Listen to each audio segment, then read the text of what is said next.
நீங்க அதே candidate example வந்து ஜெயக்குமார், அவர் நின்று ஏடிஎம்கே நின்று ஓட்டு வாங்கினார், ரெட்டலை சிம்பிள் இன்னும் வாங்கி ஓட்டு வாங்கினார். அவர் இப்ப வந்து விசில் சின்ன போய் ஓட்டு வாங்குறாங்க.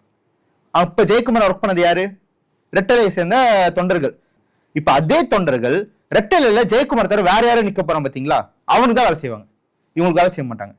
அது கரெக்டா பிளான் பண்ணி பிளே பண்ணீங்கன்னா அந்த 4 தொகுதியிலுமே நீங்க ஆல்ரெடி ஜெயக்குமாருக்கு ஓட்டு போட்டீங்க, நீங்க ஆல்ரெடி சத்யபாமாவுக்கு ஓட்டு போட்டீங்க, ஆல்ரெடி நீங்க மரகத குமரர்களுக்கு ஓட்டு போட்டீங்க. ஆமா 4% நேற்று வந்தாரு சிங்க, அவருக்கு நீங்க ஓட்டு போட்டீங்க. திருப்பி எப்படி நீங்க வேற சின்னத்துல அவருக்கே ஓட்டு போட வைப்பீங்கன்னு மக்கள் மனசுல ஆழமா இறக்கி வச்சீங்கன்னா தாராளமா 4 தொகுதியிலையும் திமுக அல்லது அதிமுக ஜெயிக்கிறதுக்கு எல்லா வேலையும் பண்ணலாம். கிடையாது களத்துல எந்த சொல்லும் போது சூரிய ஒரு படத்துல சொல்லுவாங்கல்ல, மூளை தனியா காது தனியா குரல் தனியா எல்லாத்தையும் பிரிச்சு வச்சுட்டு மக்களை ஒரு தொகுதியில மக்களை பிரிச்சு வைக்கணும்.